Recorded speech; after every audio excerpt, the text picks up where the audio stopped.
Thanks for watching Marxism Today. Please consider supporting us on Patreon. Your support contributes to the growth of our channel, all while keeping everything free for all revolutionaries to access all around the world. So today I'm joined by Etimam from the Forum Against Corporatization and Militarization from India. And we're going to have a talk about the current situation in India, and especially some of the government's war on the people and various forms of resistance to this, including some of the larger opposition in the Indian society to the aerial bombardment and the new camps and encirclement of Adivasi lands, and frame this in terms of the larger picture, both in terms of India's neo-colonial situation, foreign multinational corporations driving the Adivasis off their land, the popular resistance to this, and what those of us who aren't in India can do to support popular struggles and put pressure on the Indian government to stop this egregious and genocidal war against the people. So Etimam, can you please introduce yourself and the organization that you're a part of? I would like to start by congratulating you and thanking you that you have invited us on your stage. My name is Ahtamam. I am part of a forum called Forum Against Corporatization and Militarization. So we formed this forum back in 2022 when multiple anti-militarization and anti-corporate loot movements were propping up in various parts of the country, particularly in Bastar division of Chhattisgarh. So Bastar is basically 7 districts in southern Chhattisgarh. That is densely populated, very dense forest region. Basically, it's called Dandakaranya forest, where you also have parallelly, you have militant armed resistance of Adivasi peasants in these regions. So in these regions, the government of India, the Indian state, was building up paramilitary camps, multiple paramilitary camps, in the name of countering the Maoist rebels and eradicating the Maoist movement, which has a parallel structure, alternate state structure in this region. So, but the Adivasis of these regions have been protesting against the militarization of this region because they fear that these camps will help the mining corporations to come in and to extract their resources and displace them from their lands. So we started working on these questions and trying to understand why this militarization, intense militarization is happening, and trying to understand the root cause of it. And so we formed this forum that has multiple intellectuals, professors, and there are more than a dozen progressive and democratic organizations on board with us. And we are basically based in New Delhi, but we collaborate with mass movement and ground activists who are working in different parts of the country against corporate loot and militarization. Well, thanks for that introduction. And could you just talk a little bit about, you said in 2022, your organization formed. Can you talk a little bit about the protests that helped to inspire, Can you talk a little bit about the protests that helped to inspire your formation and the significance of those protests in Chhattisgarh?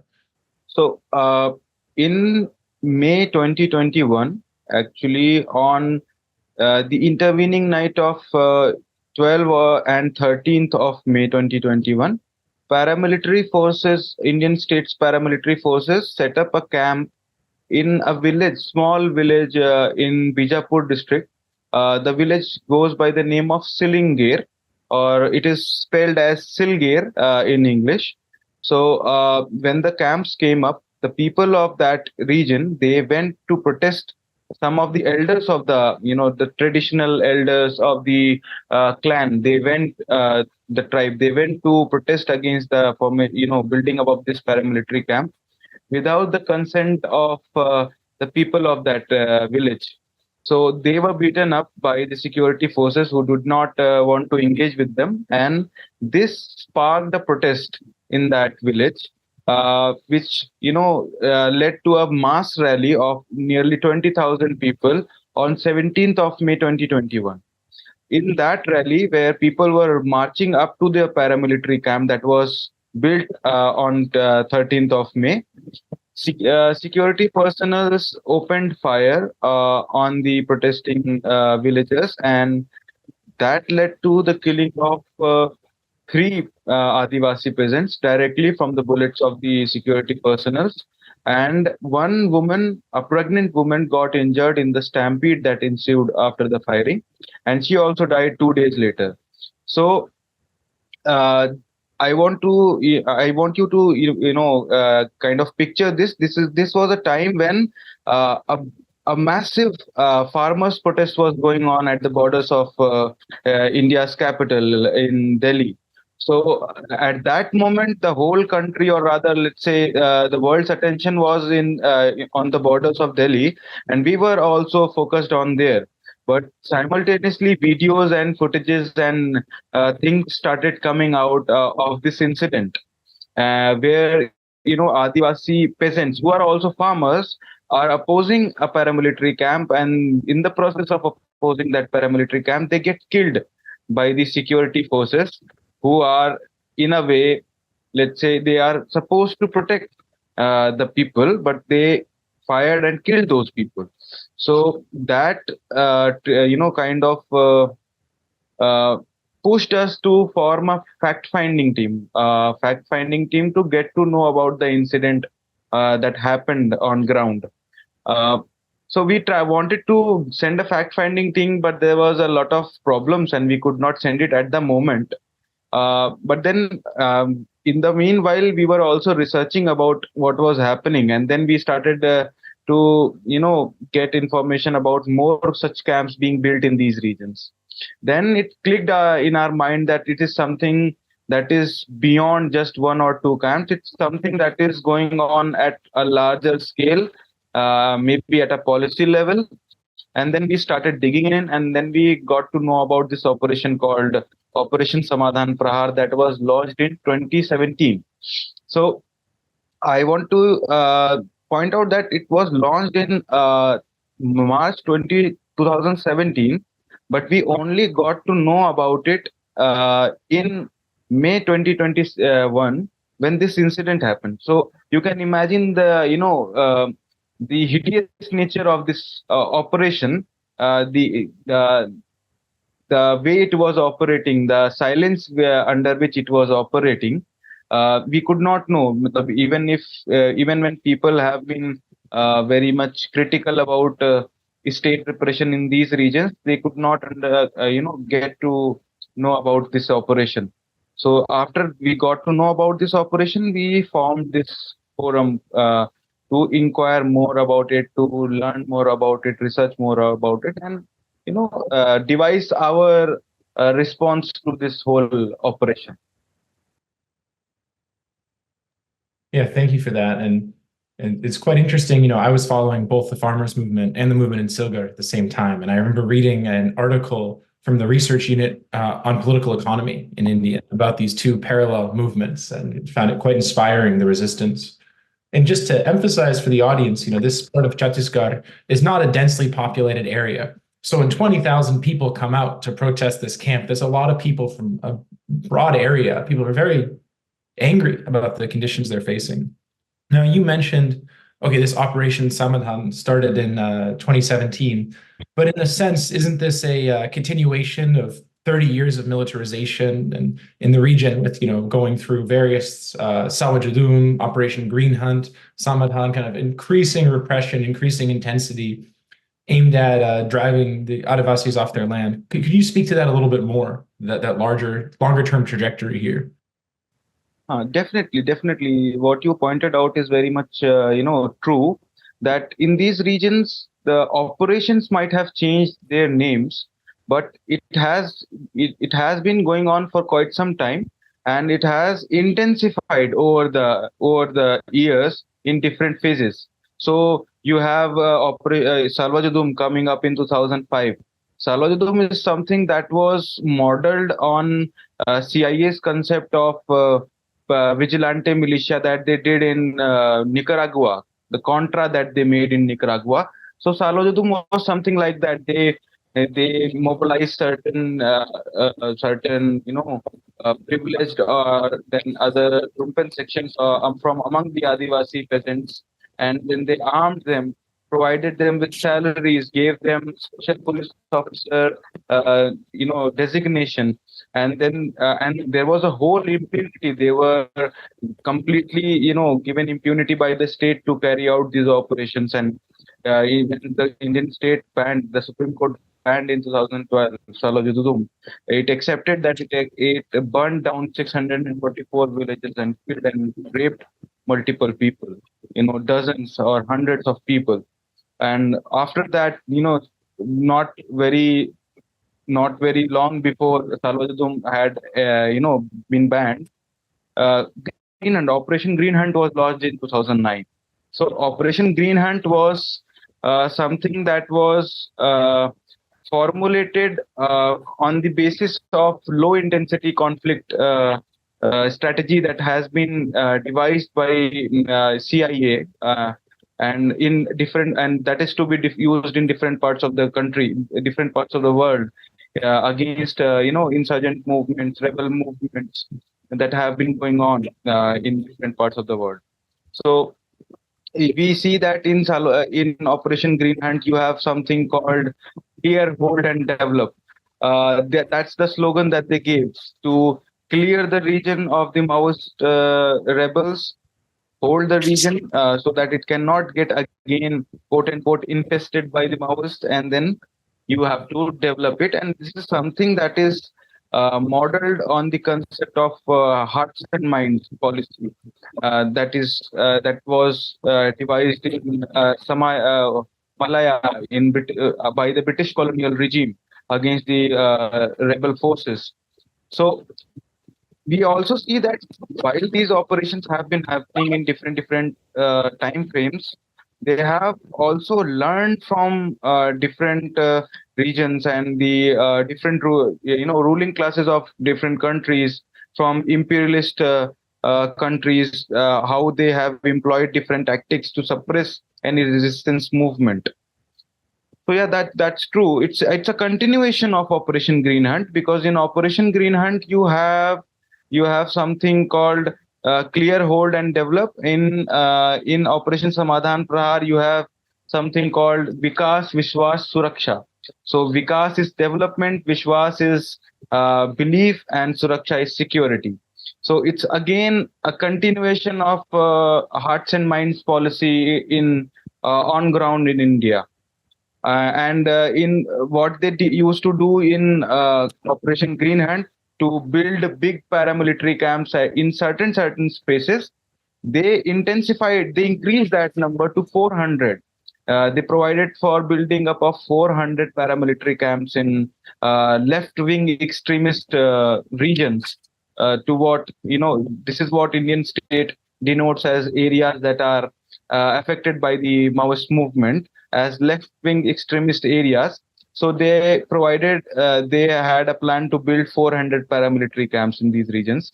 So it is just intensification of Operation Green Hunt. Samadhan Prahar is just an intensification of Operation Green Hunt, and it has also gained like a multifold nature, where you don't just have hundreds and thousands of security personnel pouring in these regions, but also sophisticated weaponries, use of advanced technologies, use of drones manufactured by Israel to surveil in these regions and to drop bombs in these regions.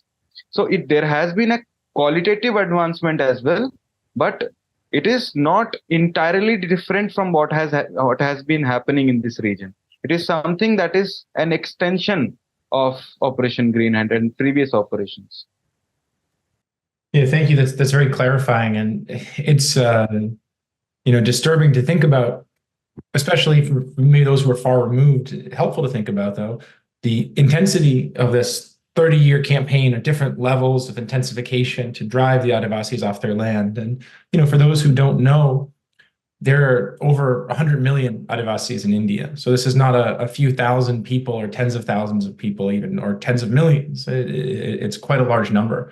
And it's a real genocidal logic we see at play. I'm wondering if you could speak a little bit. You mentioned in passing some of the role of various imperialist forces, the U.S. strategy in Nicaragua. You mentioned in passing the British strategy in Malaysia. I know some of the policies have been compared and informed compared to and informed by the US policy of strategic hamlets in Vietnam. You mentioned Israeli drones, Israeli training, but the imperialist forces, they're very involved in these operations against the Adivasis. Is that correct?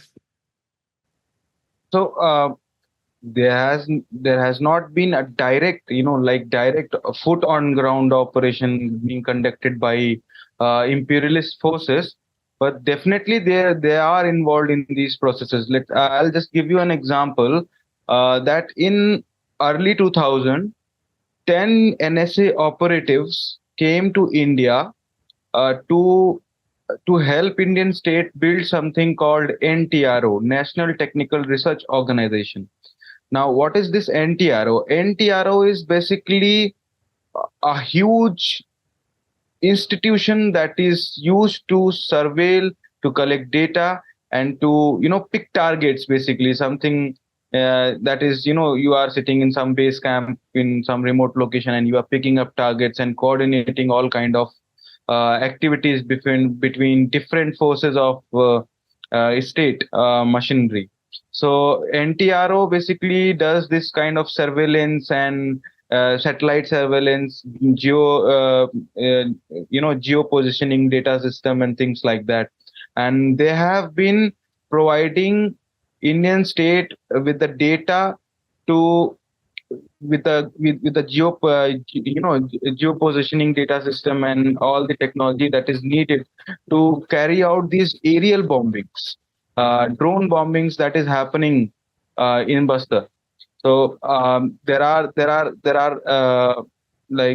statements by Indian officials where they have, in a very subtle manner, accepted that NTRO has played an important role in coordinating these strikes and providing information to launch these operations in these regions. So that is just one example. The other example is that Indian state is procuring, Indian state is procuring Heron Mark II drones for $200 million from Israel. And we all know that Israel functions as an outpost and as a watchdog in Middle East for US imperialism. So that's where somewhere also we see a clear collaboration between Indian state and imperialist powers. Yeah, and obviously these multinational corporations are involved not only at the level of intelligence consulting, but also with all these memorandums of understanding they've signed to access the mineral-rich land beneath the Adivasis and where much of the Naxalite movement is based. I'm wondering, so the aerial bombardment, this is a relatively new thing going on in the last few years, that the Indian state, it's one thing, it's bad enough to deploy tens of thousands, 100,000 paramilitary forces, but now drone strikes, bombings. And, could you speak a little bit to that? And also, what's the popular reception to that, Ben? It seems that people have, even for those maybe who are less keyed into some of the repression, it's a different level when the government is bombing its own people. Has that kind of helped to wake people up to the reality of the repression that's going on in Chhattisgarh and in the Bastar region and elsewhere? So the situation is obviously very tense. Like Indian state has bombed Bastar for 5 times in these 3 years, and the problem is that people on ground in Bastar are protesting in thousands of numbers at different protest sites. Currently, there are more than 30 protest sites that are continuing in Bastar, and they all are opposing these genocidal operations, building up of camps and drone strikes in Bastar. But there is also one problem that we are facing is of information blackout. There is a very effective information blackout being imposed by Indian state in these regions. You see, when these camps are coming up, they are not just acting as carrier of security personnel in these regions. They are also acting as barriers for information to come out of these regions. So whenever there is an attack, or there is a genocidal operation, there is a massacre, let's say, killing of multiple Adivasi peasants in a fake encounter, or an allegation of an aerial bombing, if a team wants to visit on ground, or if journalists want to visit on ground, it is solely on the state's mercy whether they want to let you go inside or not. So the journalists who mostly publish the state narrative. Whatever is coming out from these regions, it's mostly coming out in the form of state narrative where Bastar IGP Sundarraj or any top official gives a statement and it gets published as it is.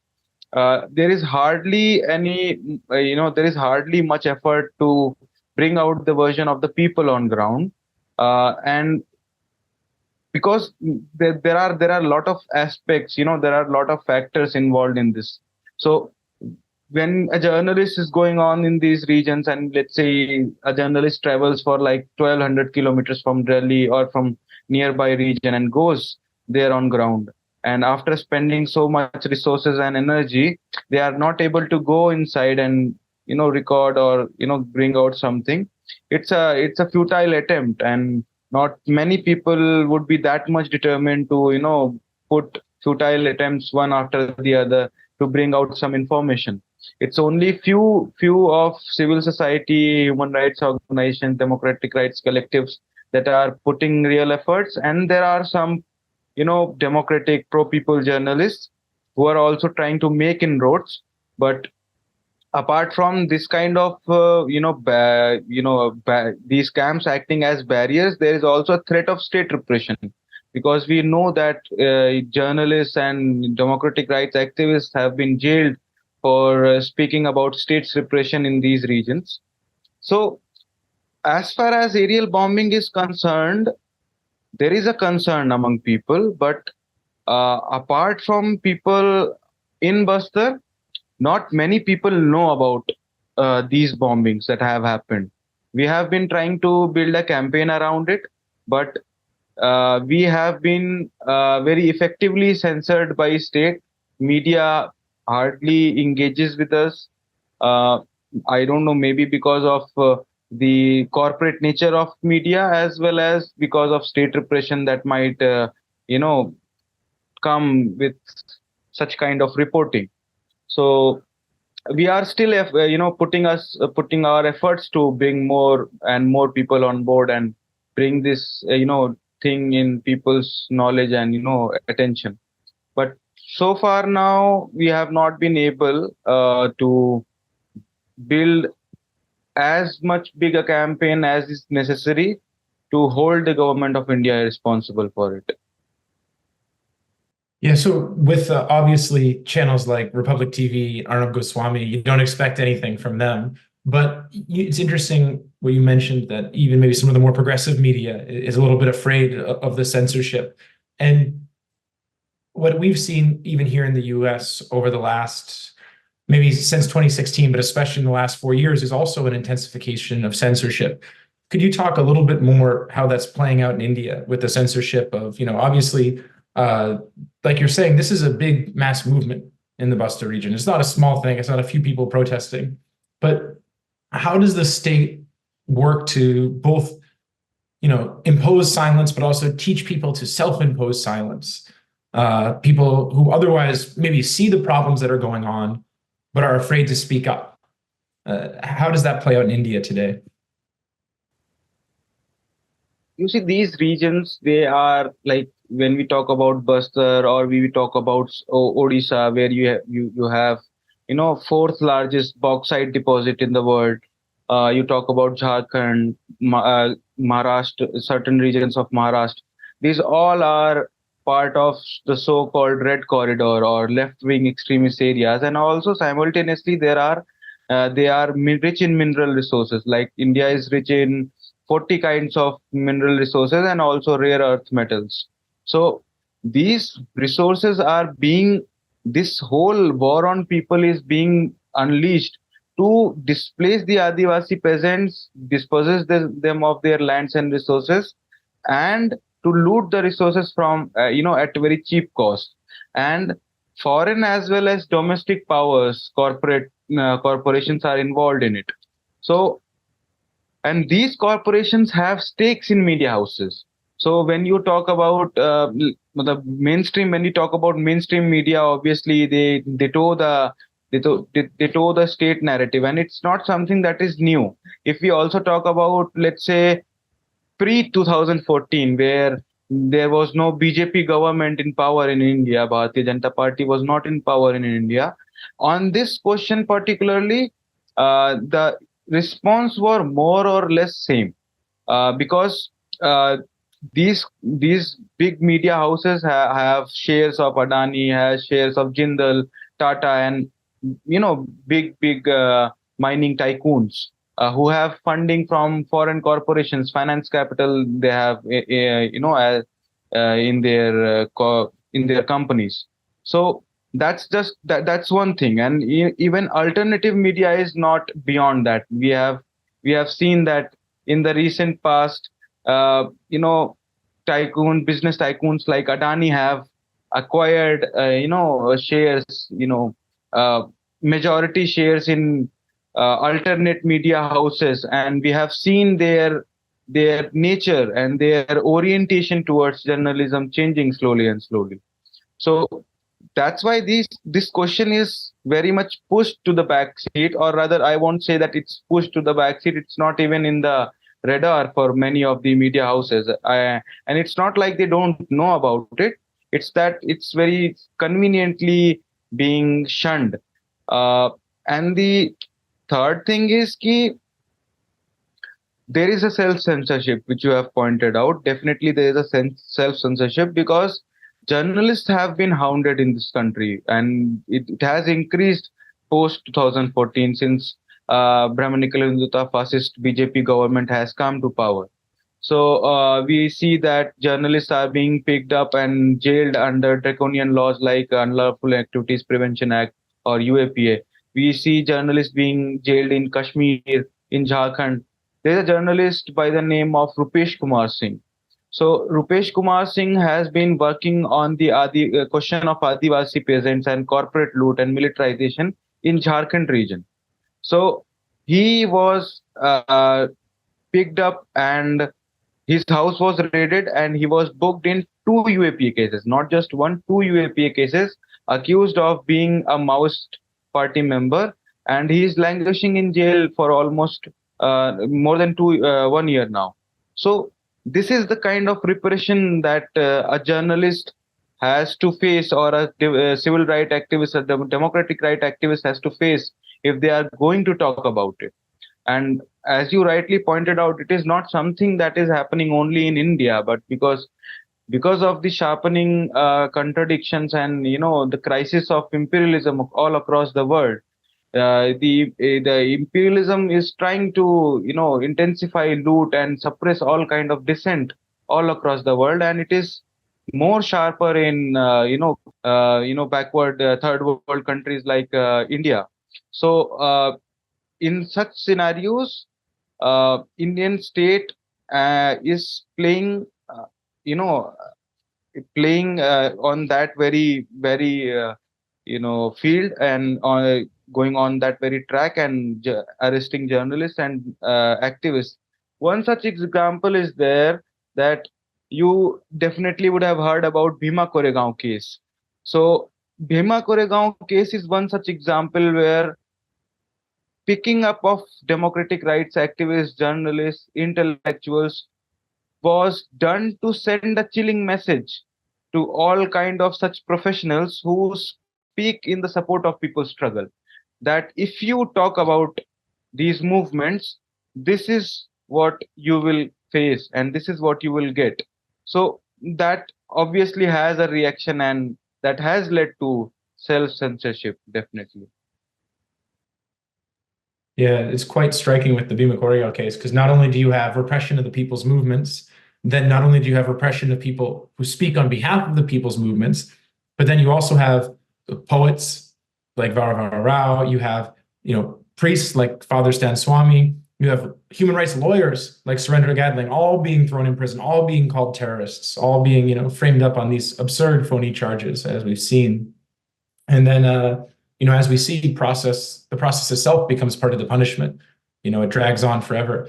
And I heard once that under trial prisoners have even fewer rights in India than once you're convicted. So yeah, it's a absurd situation, but one which has a very chilling effect. And we've seen, the level of state repression here in the United States is much less in certain ways than India. But even the relatively mild forms of censorship that have been posed in the last few years in the US in the name of fighting Russian election interference or other sort of things where the US kind of state uses these excuses to bring in censorship has had a chilling effect on many intellectuals who previously would speak up more. So I can only imagine, in India, the implications of these, where people are being thrown in prison and charged of, framed up under these draconian laws like UAPA. To shift gears just a little bit, your organization is called the Forum Against Corporatization and Militarization.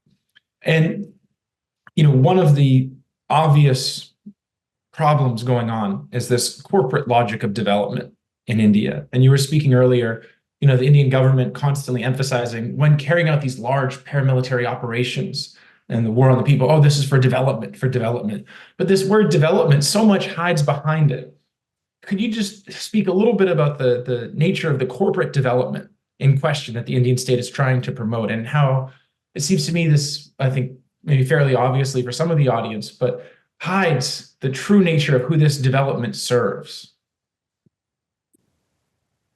So, as I was saying before, that it's part of hearts and minds strategy of counterinsurgency, where you have to fight a rebel force that is fighting on the question of people, on people's questions that are questions that are related to people's livelihood and people's development and well-being, and you have to delegitimize it. You have to portray it as something that is evil, something that is outdated.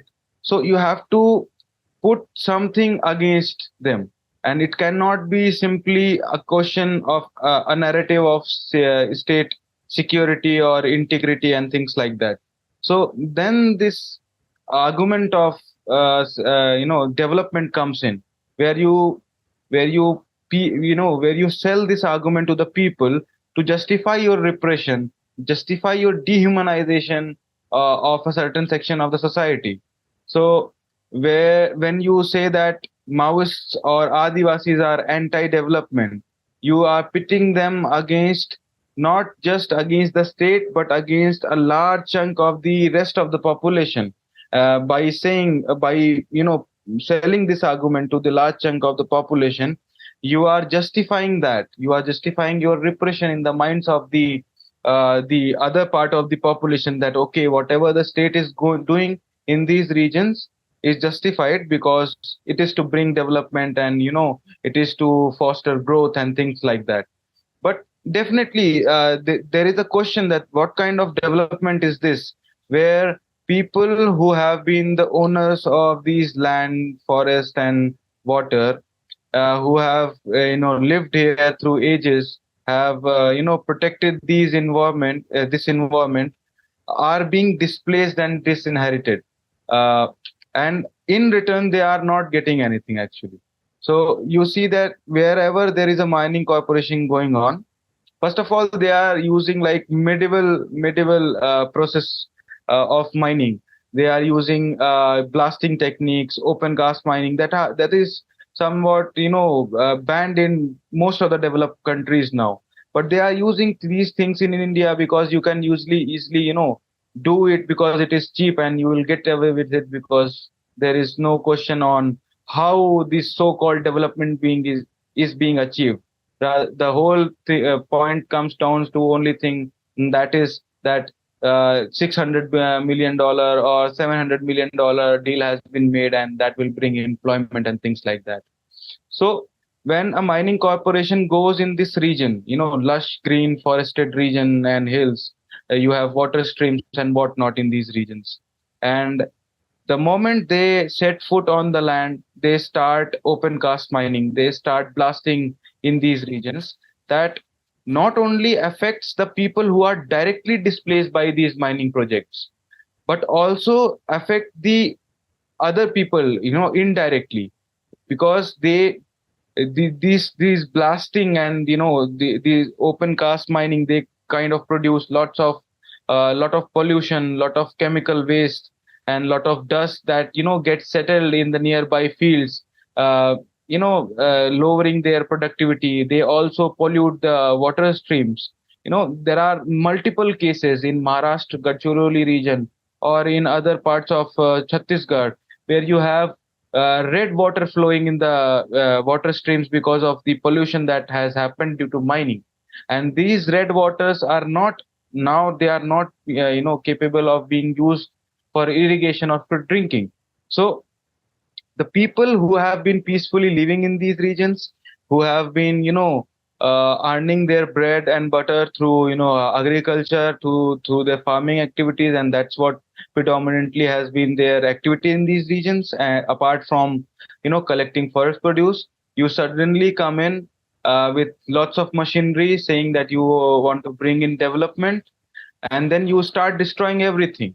You displace them, you destroy whatever means of sustenance they had, and in the alternative you are not giving anything. Okay, I'll just point out one data.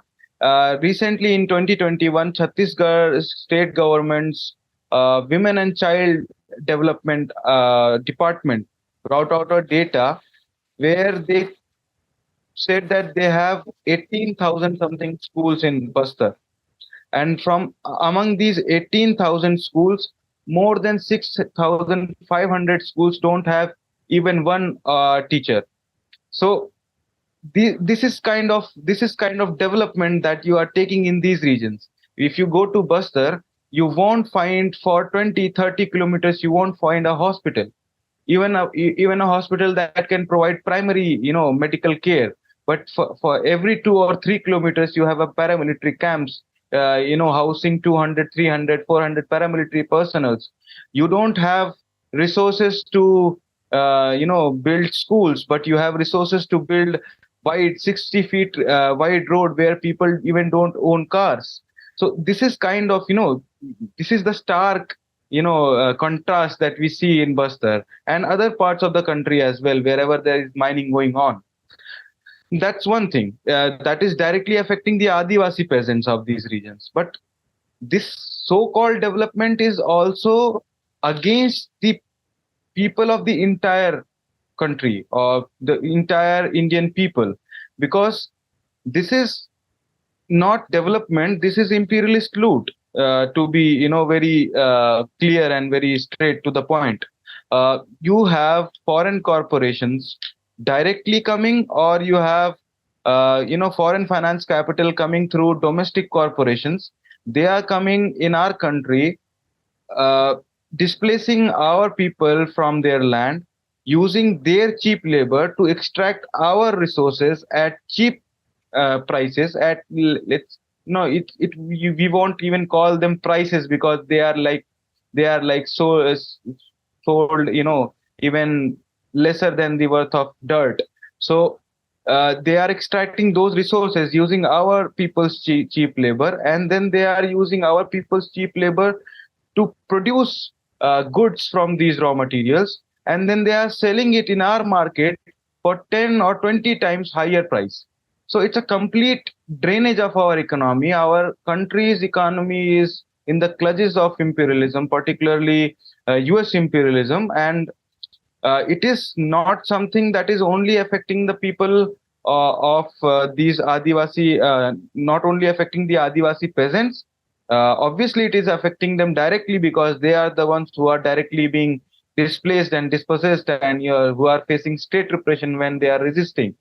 But it is also affecting the Indian people in other parts of the country, and that's why fascist governments like Brahminical hindutva fascist governments like BJP are being brought into power, so that they can divide the people, transform Indian state machinery into even more brute form of police state, and more authoritarian, more fascist in nature, so that it can suppress, repress all kind of people's struggle against imperialist onslaught. That's very well said. And I would add, just it's not only against this logic of development is not only against the people of India, but the people of the world, and including those of us here in the United States, some people in this country have the illusion that their interests align with the major finance capital here, the multinational corporations. But the reality is, these struggles in India against the mining operations, against, really some of the most powerful imperialist corporations in the world, are also the struggles for people here in the US. Because if these companies are able to carry this out and reap super profits, it will strengthen them and their ability to repress popular movements here and around the world.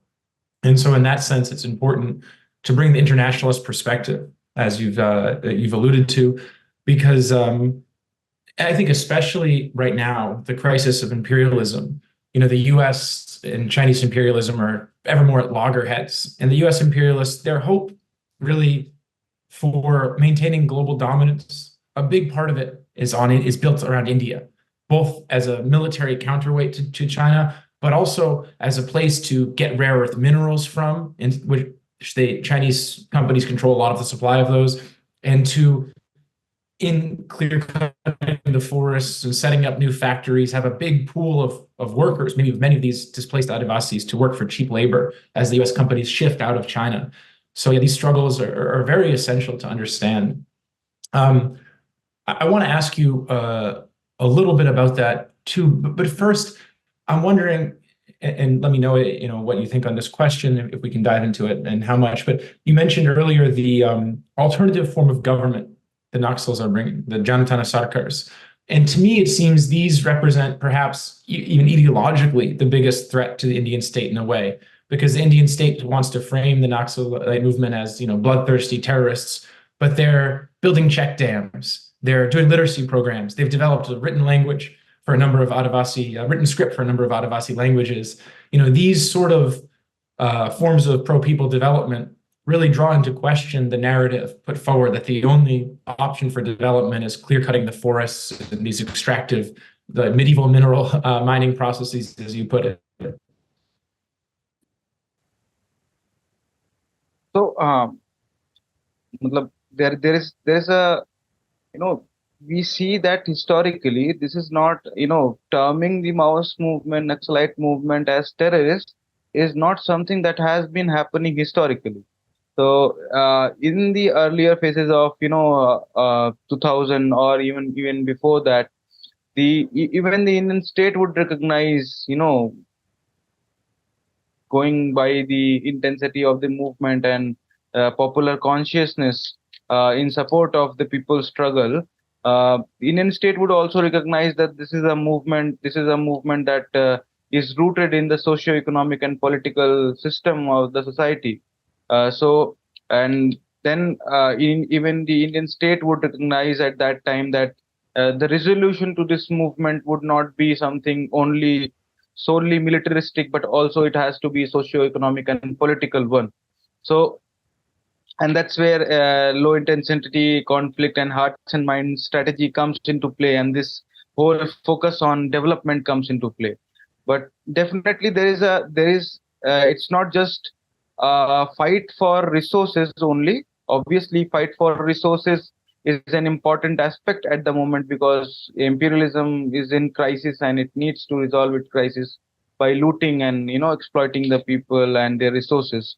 But it is also a struggle between two ideas of development in these part of the country, where you see that the Naxalite movement has developed through different period various forms of people's organ, like they have developed agriculture in the areas where the land was not very much cultivable. There was no irrigation, so they built up collectively. They built up dams and they build up ponds to to proper irrigation in the fields, and also then they moved on to do like fishery and all these things, like so these kind of things have happened, and they have happened over a different through a process where you have first people are forming up revolutionary people's committees in different villages, and then these committees which also includes Maoists, but predominantly is the people are the people of these villages. Okay, they are collectively building up these kind of ponds and these kind of lands, and even building up small narrow roads from one villages to another. So these things, starting from the earlier days where you have uh, Adivasi peasants struggle for increasing the prices of tendu leaves. Tendu leaves are leaves that are found in Bastar and other parts of this central Indian regions, which are used to make bidi. It's a smoking thing, which is used in India. So uh, from there, people have started organizing themselves in organizations, in committees, and these committees later started, taking up form of alternate government, where people are step by step, according to their needs and according to their advancement, are taking their development one step at a time ahead from what it was earlier. So you will see that they are first focusing on tendu leaves, then they are going and taking up agricultural activities, then they are also building ponds because you need water for agricultural activities. So when you have, and then you will see that when you have sufficient water, they are all they are also planting cash crops to gain more money, earn more money to sustain and to develop their community even further. And then they are also going into fishery and things like that. They are putting fish in the pond, and bringing up animals, so which kind of helps run this parallel government. It's not just a military one, it's also a government, it's also a body that has a alternate structure for the development and for the advancement of the Adivasi peasants. So they have education department, they have medicine department, they have animal husbandry department, they have agriculture department, they have forest department. Even if the Adivasi peasants want to cut a forest land, a patch of forest land to start agriculture activity in that region, you have a forest department where you have to get permission for it, and you have to get your lands allotted to you. So it's not an anarchic form of structure that they have. It's a proper organized structure. One might agree or disagree with the ideological line they are taking. One might agree or disagree with the strategy of their resistance they are taking. But I don't think that if we look at the kind of development that at the kind of involvement that they have in the people's life, where you don't have medical hospitals, where you don't have hospitals, but the Maoist squads are have doctor teams, and they are going villages to villages, and holding medical camps and providing basic medical facilities to the Adivasi peasants. And they are they have Jantan Sarkar schools that are educating the Adivasi peasants. They developed the script for Gondi language, which you pointed out. So these are something that are, regardless of your agreement or disagreement with the Maoist movement, uh, are some kind of advancements that one has to recognize, and are some kind of advancement that is a threat, which whose existence itself is a threat to the argument of model of development that the Indian state is trying to sell in these regions. So yeah, that's very much true. Yeah, thanks for that kind of overview. It helps to frame, I think, why the Indian government sees this as a threat, not principally because of the military side of things, but because of the alternative model of development, an alternative to an enrichment of a very small number of people. Some, big Indian corporate houses, but they themselves very much tied to foreign multinational corporations and finance capital, principally, U.S. led imperialism. Yeah, I'm thinking also, about the farmers movement and what you mentioned earlier, that in the crisis of imperialism, the imperialists need to bring forward these far-right governments, the Brahminical Hindutva fascism as one example. And I remember reading, that many of actually all of the 3 black laws that the Indian government has brought forward were originally introduced on the WTO's recommendation in 1993, I think it was.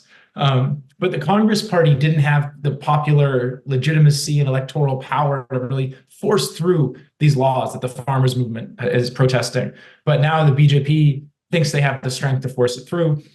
And it just seems that you can make an analogy too, even with the things like samadhan and green hunt and so on. Like Congress Party tried to do different efforts to displace the Adivasis and bring in all these mining operations, and they couldn't quite make it work. And so now the imperialists feel that something even more openly repressive, even more openly, fascist is needed. So I'm wondering if you could just speak a little bit. I mean, obviously, even Congress Party, other parties have embraced soft hindutva now, but just about this political climate and the rise of hindutva, how it serves foreign capital, and also the resistance to it in various forms. So definitely, when it comes to serving the finance capital, or repressing or exploiting the Indian people, all more or less all the parties are same. It's the way. It's not just about one party or the other. It's the very nature of Indian state. Indian state itself has been, since its very inception, subservient to imperialism and has served the imperialist interest in a different manner through different phases. So after 1991, when you see that LPG reforms are coming up in India, liberalization, privatization, and globalization reforms, which were brought by UPA government, and at that time the finance minister was Manmohan Singh, who was the one who said that Naxalite movement is the single biggest internal security threat. So he introduced the LPG reforms, and since then the foreign direct investment, finance capital's intervention has intensified more directly in India. And at that very same time, you are seeing that things like Babri Masjid demolition is happening simultaneously. In 1992, you have Babri Masjid demolition, and in the later part of 1990s, you have BJP coming to power in the central, in the Union of India. So these kind of developments portray that with the intensification of fascist intervention in imperialist intervention and onslaught in India, you simultaneously see that a fascist force is taking shape and is intensifying. It's not like it was not present before. RSS was present even before the independence, so-called Indian independence, the transfer of power as it was. So even before that, it was present, but in the form of an electoral party, you see that it is coming in a proper form after 1991, and it is taking up. It is coming into power in the later 1990s, and since then it has portrayed that national chauvinistic, hindutva chauvinistic I lost you for a second there. Could you just repeat? You said the last thing I heard you said it's coming into power really in the later 1990s. Could you just go from there? So after 1990s, you see that BJP is coming into power, and in the later 1990s, and with it coming into power, it is portraying that nationalist, Hindutva nationalist aspirations, and projecting that thing on pan India level. So you have Kargil war, and in that you have lot of war mongering with that Hindutva nationalist overtones. And after that, you have series of events like 2001 parliament attack, where multiple people belonging to Kashmiri operation nationality were picked up and were put in jail and were framed as terrorists, and who planned that attack on Indian Parliament. One of them was also a professor of Delhi University, who later, was released after the campaign by people of the country, and he himself started campaigning for the release of political prisoners in India, and became part of committee for release of political prisoners. So this kind of intensification has happened to create a divide among the people, and to sharpen the authoritarian nature of the state machinery. You have from there onwards, particularly, they started infiltrating in various various structures of government, from judiciary, executive. Matlab, it started gaining more hold on it. It's not like the judiciary was more progressive before and it became regressive suddenly after it, but it intensified it acted as a catalyst for something that was already in the nature of the Indian state. And when you see that in 2009, after 2008, subprime mortgage crisis, and the whole world going into kind of inflation, and the global imperialist order going into crisis, you see that just after that, since 2009 and 10, there was anti, after, particularly after 12, you see slowly and slowly there is an anti-congress wave developing, because Congress was brought into power in 2009 to kind of suppress these kind of resistance movement that are going on in the country, to resolve these kind of the country, the crisis of imperialism, and intensify the loot of mineral resources and exploitation of Indian people.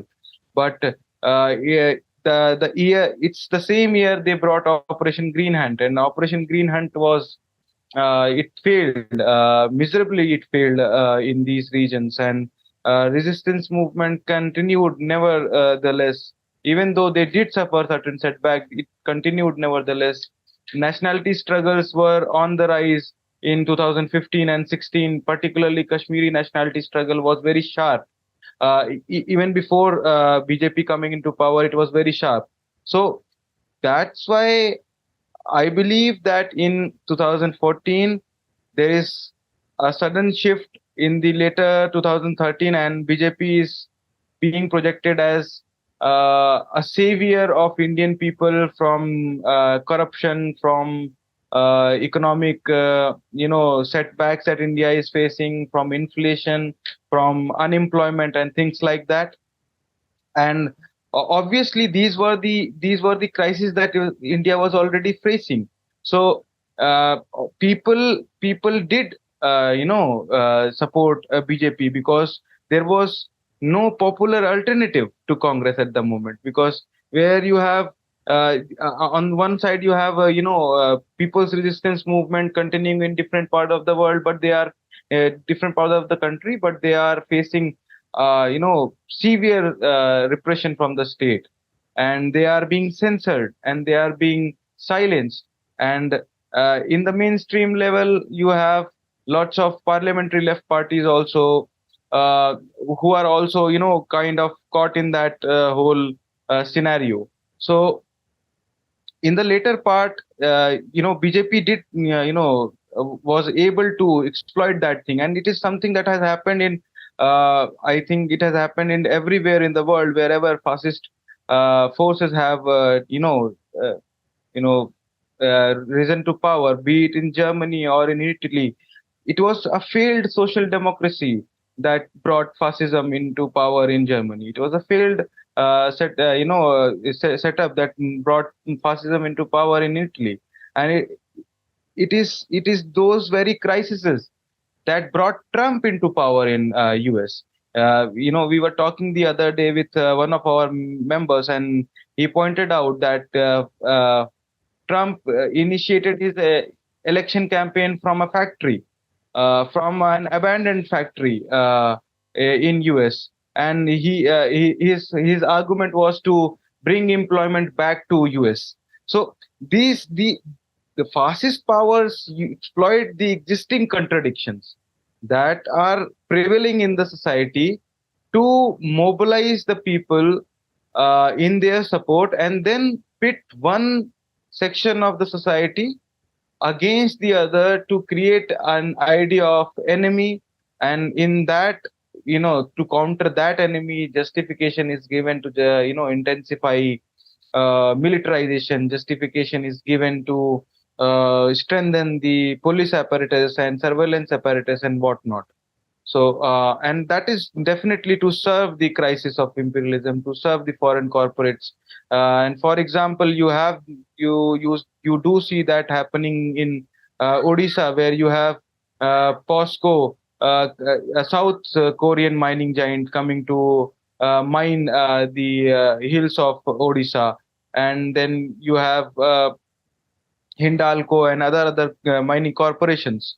And even in Adani, there are investments, foreign direct investments from various countries. So that is definitely there, and it is to this intensification of fascism is to serve these kind of forces only. As you were speaking about the transfer of power in 1947 and how it's a really reality of the state system in India, not just one party, that it serves foreign capital, I was reminded of the words of the late great Telugu poet Charabanda Raju when he said, "The day I did not spell out the betrayal of August 15th, I did not feel that I've earned my meal." August 15th being the nominal Independence Day. And yeah, I think this sort of analysis is very important to understand because sometimes there's a knee-jerk reaction against the more overt kind of logic of the fascist forces, that their rhetoric, that they're doing openly in the day what other parties previously did behind closed doors at night. And of course, it's important to oppose the most open, cynical kind of forms of subservience to foreign capital dressed up in fascist garb. But unless there's clarity on the broader structure which has brought this to power, it's very hard to actually properly oppose it and to really get to the root of the problem, which is, not just the BJP, but the entire, structure that's set up to be neocolonial and benefit foreign capital and imperialism in India.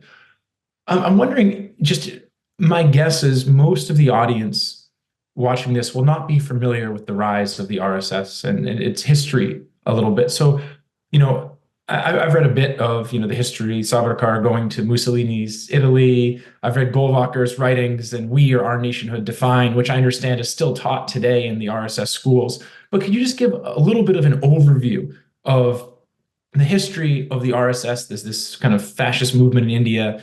I know you've already talked a bit about how it kind of rose in the 90s, but just to spell out to people, especially I think, in the US, the Democrats all the time are talking about the Republicans being fascists. And of course, some of the Republican politicians, probably if a fascist movement came to power, would support it.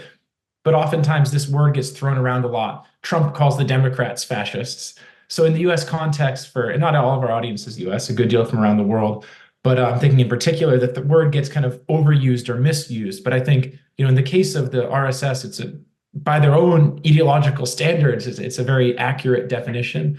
So if you could just provide a little bit of that history, if you don't mind, I think it would be very clarifying for people to understand. So, you see that in 1920s, early 1920s, there is a sharp rise in resistance movement in India against British colonialism, and it is happening in different forms. Predominantly in the early stages, it was armed movement led by multiple groups. Like there were communists, there were groups like the Hindustan Socialist Republican Army, HSRA, that was an organization which Bhagat Singh was part. And then there was other communist parties. Communist Party of India was formed in that period. And in that period, you have certain hindutva activists coming up, like Golwalkar and Savarkar, and these people, kind of gave this idea that, India's main enemies are not British, but the main enemies are communists, Muslims, and then I guess it was British. So this is the kind of chronology that they put forth.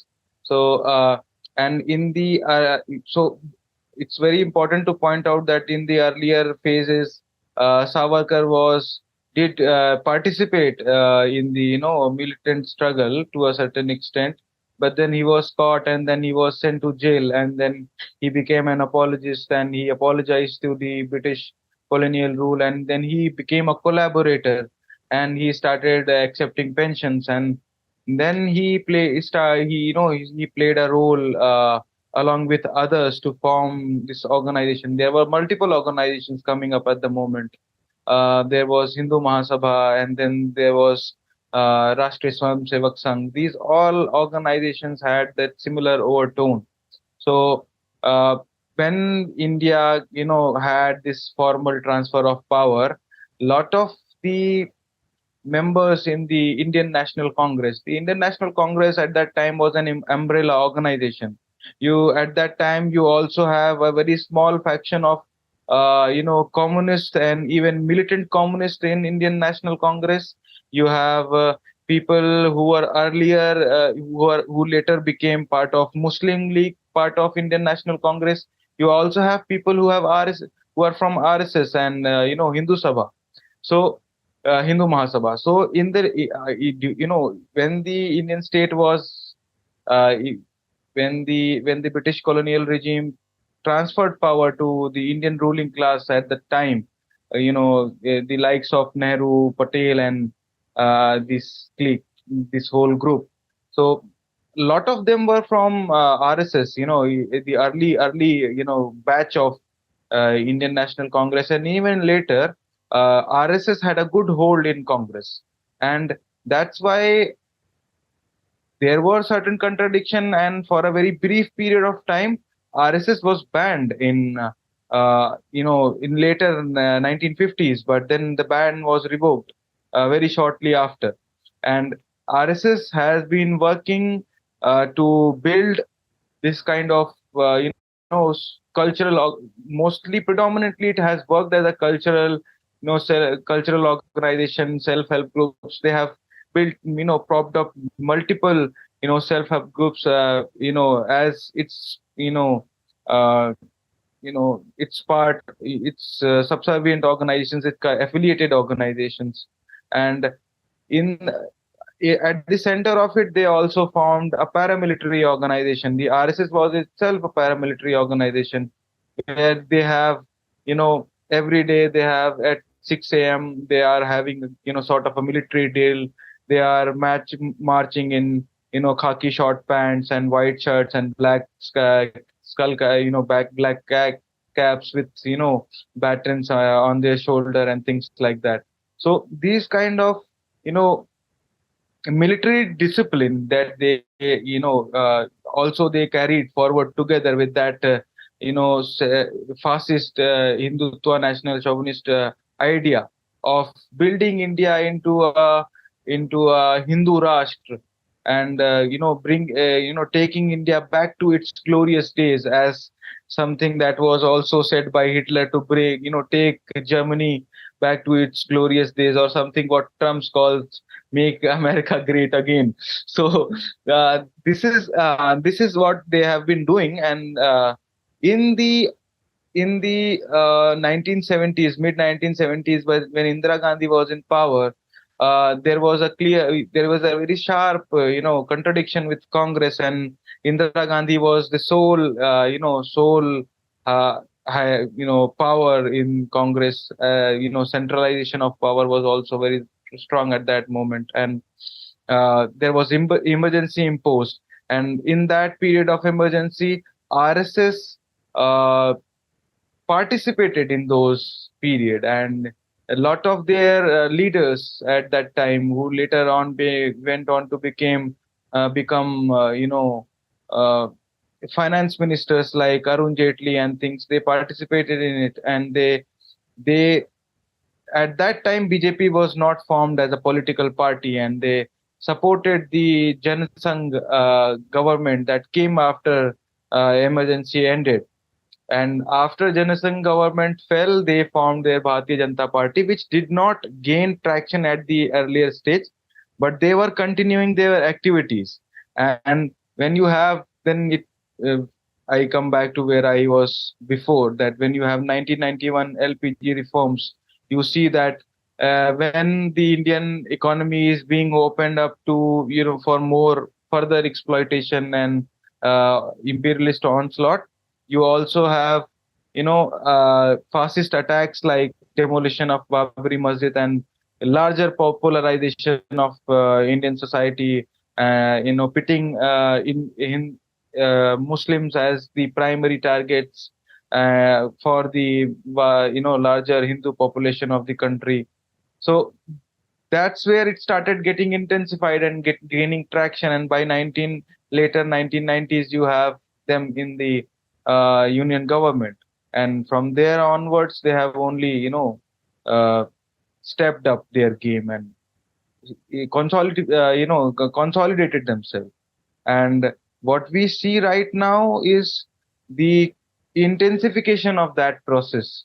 Uh, so you see that in the earlier in when the BJP government came to power in 2014, their whole argument, their whole focus was to attack democratic activists and democratic you know uh, journalists and all kind of civil society, democratic intelligentsia, and progressive people, whoever was supporting nationality struggle. That was the primary target at that time.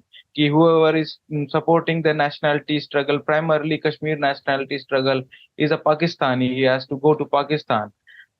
But then slowly and slowly, this ideology, and they also at the very same time, they also demonized and delegitimized all kinds of opposition parties. So in that phase, they captured the political arena ideologically, popular political arena ideologically at that time. And in the later stages, when you see that when they are coming back to power in 2019, you will see that there are multiple faces changing in the cabinet. You will see that Rajnath Singh is stepping down from Home Minister's post and going to Defense Ministry, and Home Minister Amit Shah is coming to fill that space. And we all know that Amit Shah is a very close aide of Narendra Modi, and is a very, very brutal and very, fascist guy. He's a special kind of a guy in itself. Okay, he's known for his notorious activities back in Gujarat also, when he was part of Modi's government in state of Gujarat. So since then, you will see that intensification of use of central intelligence agencies has intensified. NIA is being rapidly converted into Gestapo.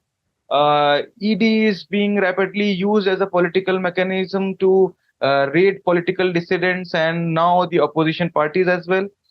So this kind of use of state machinery that has started after 2019, and also the attack on militant resistance movement in central India, or in Kashmir, or in Northeast, it has intensified with these change of faces, because now fascism is intensifying and consolidating itself militarily as well. You have fascist mobs rallying with guns and swords and whatnot, and openly giving calls for massacre of Muslims and Christians and communists.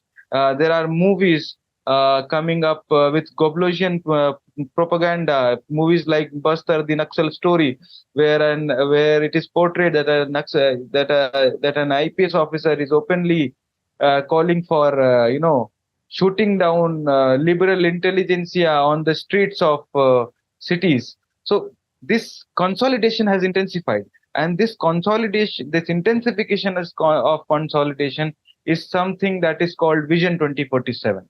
So Vision 2047, that is part of Suraj Kund scheme, which came after Operation Samadhan Prahar. So Operation Samadhan Prahar was obviously it was military as operation, but it was more than military operation as well. It had other aspects like cracking down on dissidents, breaking fund supply, uh, choking dry all kind of resistance movement by using ED as a repressive mechanism, and also counter propaganda, fascist propaganda against people's struggles.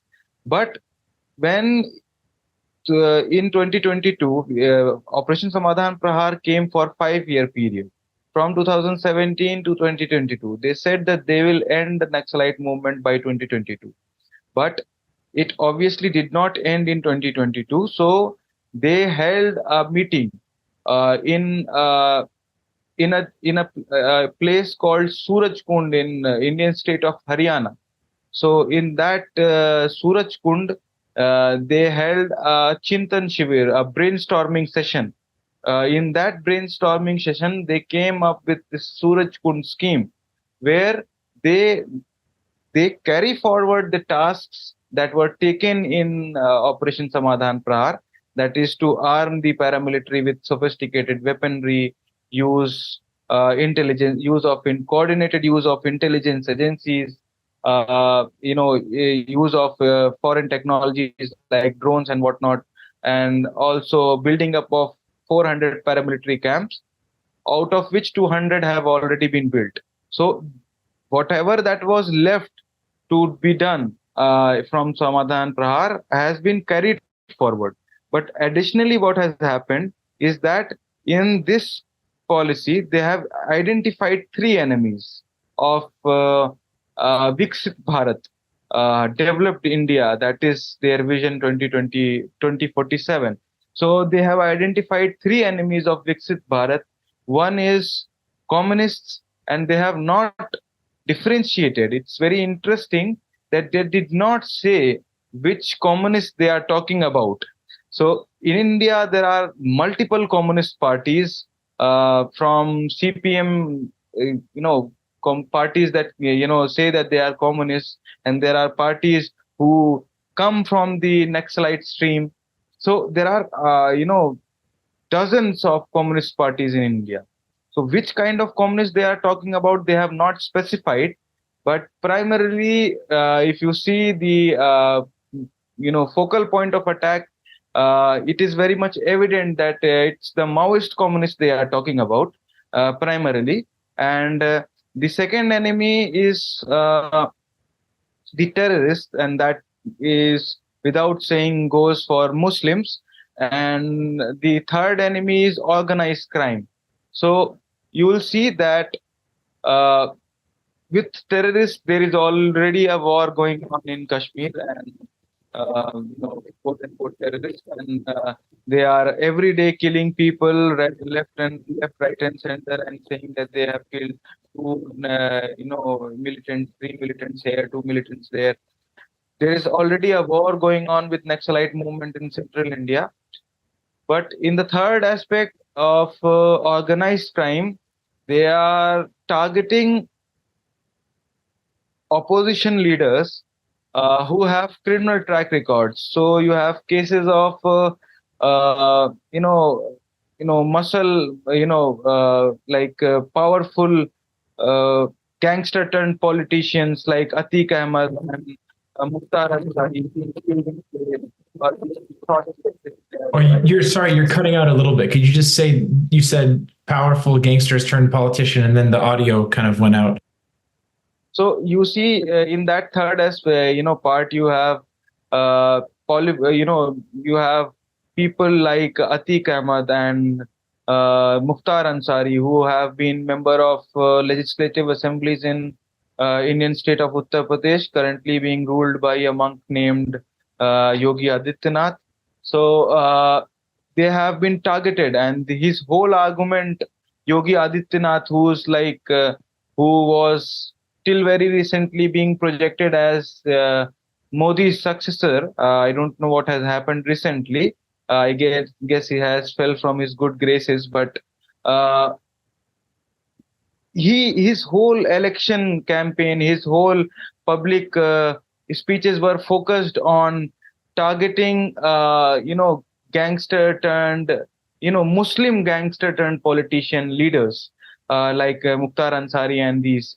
And so these people are being attacked and these people are being jailed, while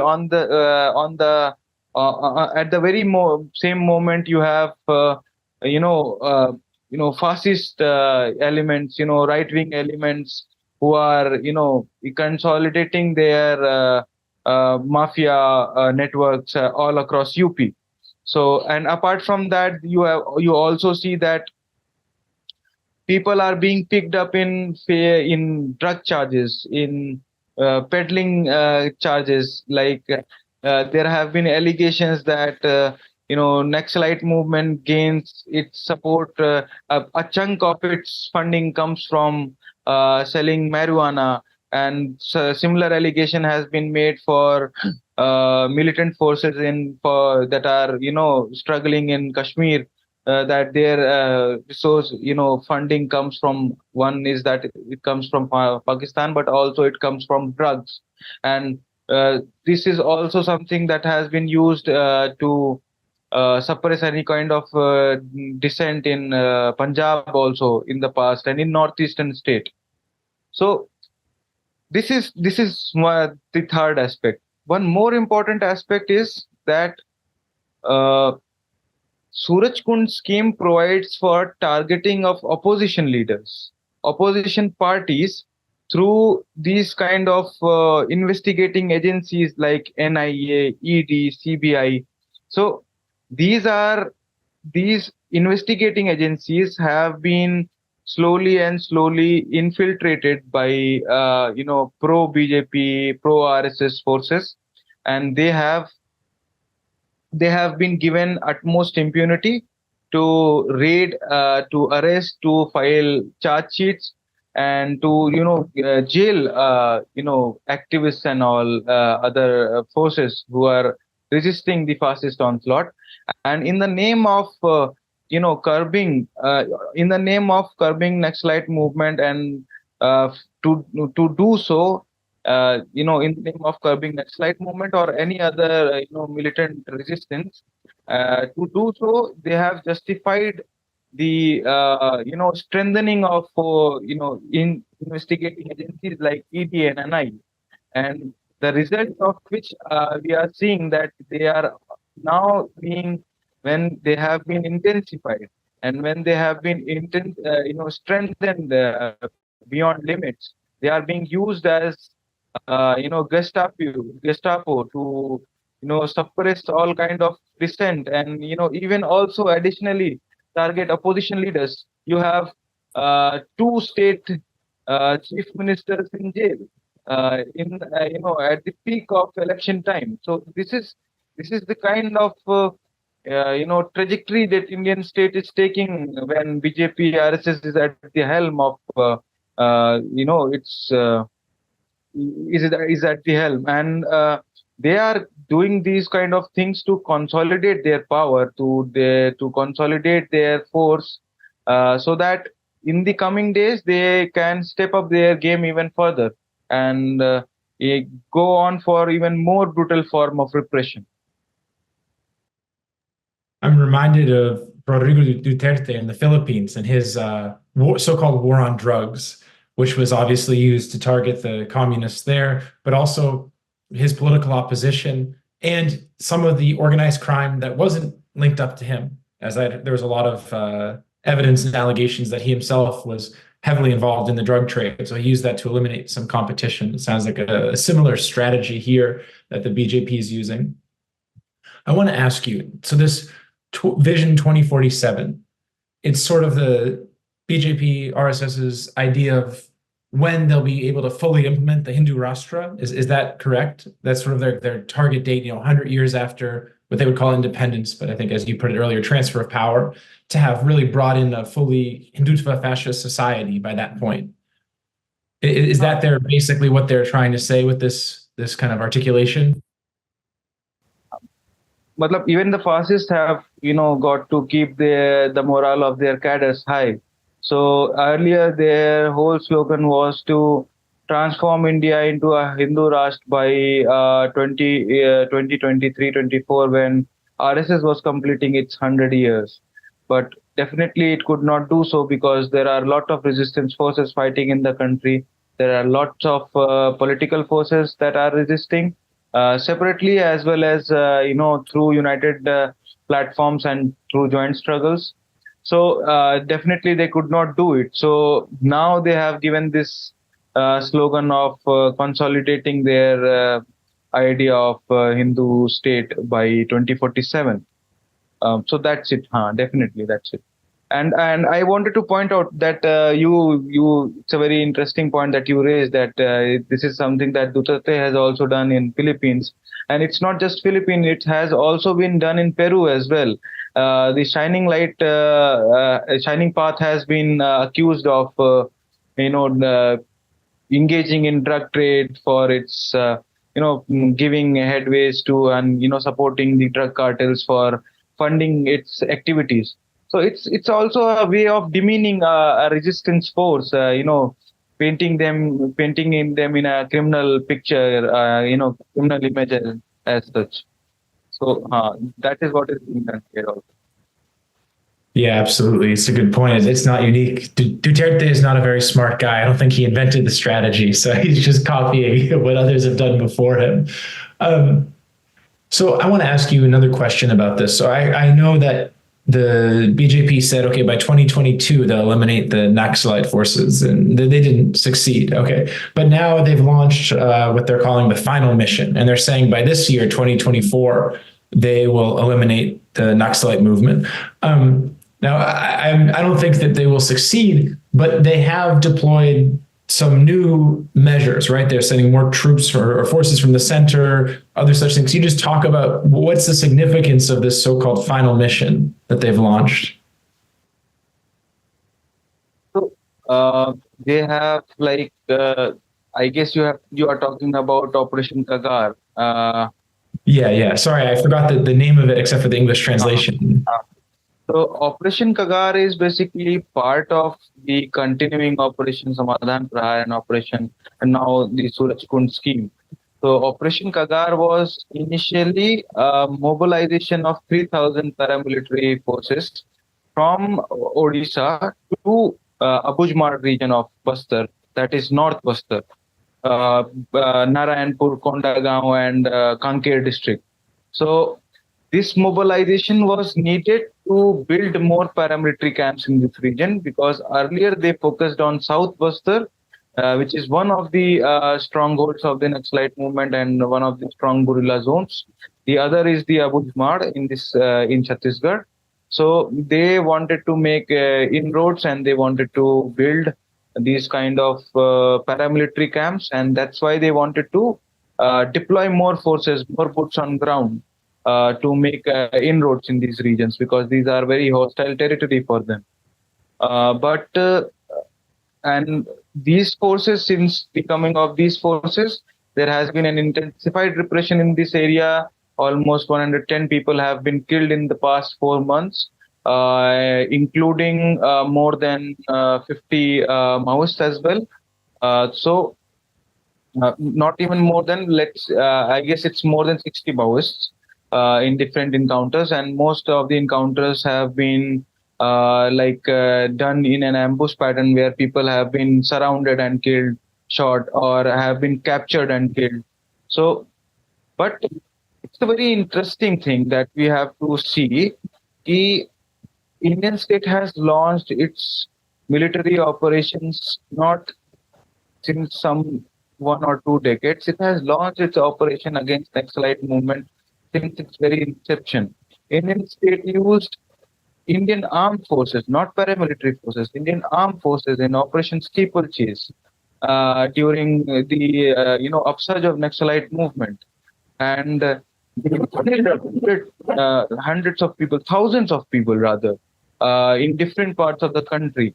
But then again, the Naxalite movement resurged and took shape of different organizations, and propped up in different parts of the country, and formed guerrilla zones, and even came close to building base areas.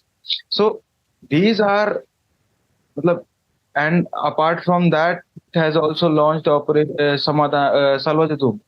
And what we have seen is that during Salvajadum, which they thought that would be the end of the Naxalite movement, it ultimately ended up pushing more Adivasis towards the Maoists. Naxalite ranks swell after the, during the Salvajadum period, and even during Operation Green Hunt. So what I see is that whether they are facing losses and they are being pushed back in certain regions, yes, that is true. But uh, will this lead to the end of next life movement?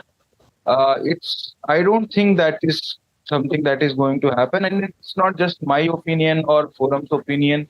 It's the opinion of everybody who has been on ground in these regions. No matter whether they are Gandhian, they are Satyagrahis, or civil society, or even opposition parties, who are not in central government. All of them believe that the Naxalite movement cannot be wiped out militarily, because it is a movement that is that is the outcome of existing contradictions in society, and as long as those contradictions exist, this movement will exist. Might suffer setbacks, might you might massacre people, you might massacre 50,000 Adivasi peasants and 25,000 armed Maoists. And you might, for a time period, think that the Maoist movement is done, like you thought that Naxalite uprising was done. But then the other day, you might see that they are again back on the fields, back in the jungles. Okay, and that is something that we have been observing. Despite after operations, despite all these kind of preparations, despite Indian state deploying 6.5 lakh, 6.5 million security personnel. Sorry, not 0.65 million security personnel in these regions against some thousands of Naxalite guerrillas. They are still somehow persisting. They are still somehow uh, adamant and stubborn, and they are continuing. And uh, despite being killed and wiped out from one region, that gap again gets filled. So why is that gap getting filled and again? If that so-called development is happening, if the people are so much happy with the development, if the what state is doing is right, and the Maoists are engaging in mindless violence, and it has no base, then why is that gap getting filled just to be killed the other day? So this is a question that needs to be pondering on. And, I, or any person who is engaging with this question doesn't think that it will be wiped out militarily. That is not the answer to it. Yeah, thanks for that eloquent response. It's a very important perspective to have because, as you noted, it's very much the case in India, but also for observers from abroad, the vast majority of the news that comes out is just the state narrative. So I've seen people kind of feel very bleak, like, oh man, just so many people are being killed. And of course, that's a reality. You see these aerial bombardments killing Adivasis and Maoists, every day it seems now. But I think insofar as the contradictions remain in the society, as you put it, inevitably there's going to be these popular resistance movements, the Naxalite movement itself, and so on. And I think that's an important perspective for people around the world to have, and Marxists to have, that Marxist forces are not an kind of they're an outgrowth of the contradictions in the society. They don't exist above it. And it's only in understanding that people can really understand large-scale social movements and revolutionary movements. Otherwise, it becomes very confusing. So we've been talking for a little while now. I want to open the floor for you if there's any other topics or things you'd like to touch on today before we conclude. So we were talking about internationalism at that earlier, and I wanted to add on that before we conclude. So in the current era that we are existing, and we are observing the rise of right-wing forces all across the world, predominantly in in third world countries, in countries that have imperialist intervention directly or indirectly. We are observing that fascist governments are being propped up and they are being supported by foreign corporations, finance capital, and the the uh, the corporate domestic corporate as well. And this is somehow interrelated, because you were talking about, the people of America are also, oppressed by and exploited. Obviously, they are exploited and also oppressed by the US imperialism.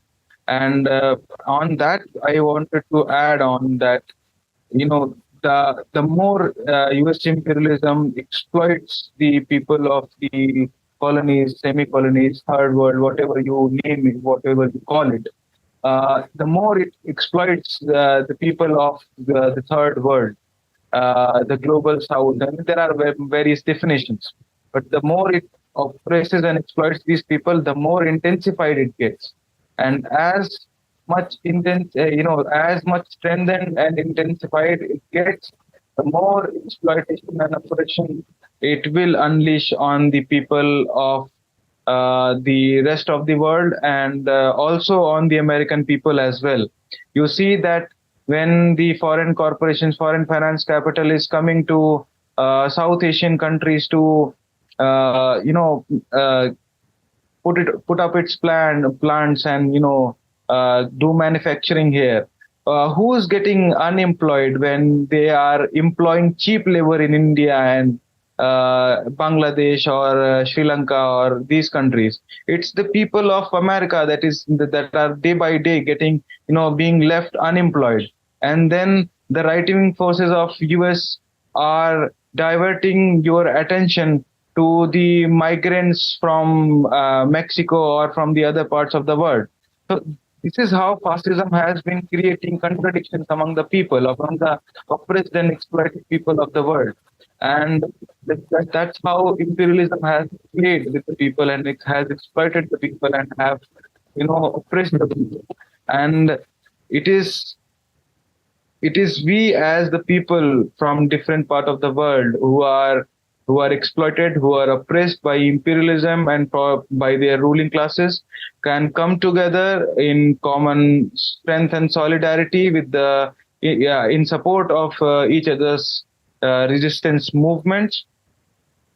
We can we can definitely defeat all kinds of imperialist onslaught across the world, be it in Gaza, be it in Philippines, be it in India, be it in Peru, be it in Turkey or Afghanistan or whatever, wherever they are intensifying their operation and onslaught.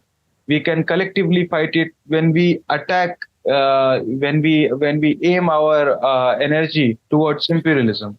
So that is very much needed, and that international, proletariat spirit is very much needed. That international proletariat solidarity is very much needed.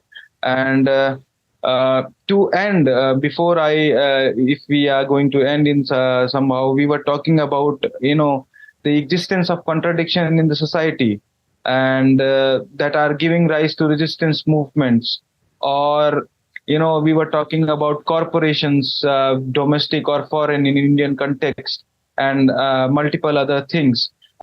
I would end by a quote of Bhagat Singh.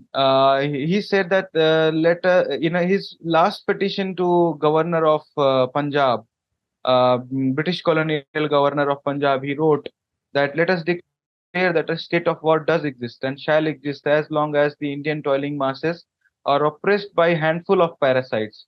They might be British colonial rulers or Indian or maybe both. It does not matter. What matters is the people are exploited.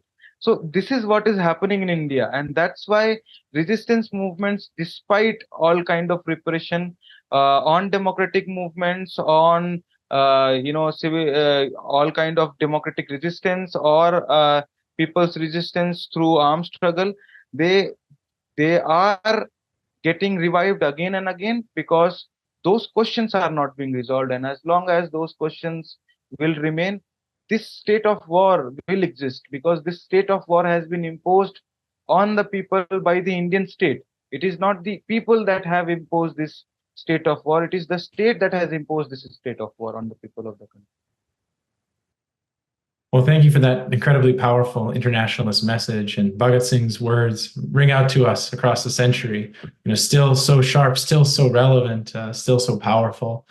And for those who haven't read his works, I'd highly recommend it. He's so poignant, his analysis. So, Etimam, thank you so much for joining us today and for sharing a little bit of the vast reserve of knowledge that you have with us about the history of the movements in India, about the current situation, and about the future trajectories. And I look forward to having you on again to talk some more as things develop over the next months and years ahead. Sure. Thank you so much for having me on board, and we would love to stay connected and keep on sharing our experiences about the struggles all across the world and our struggles in our own countries. Lal Salam. That's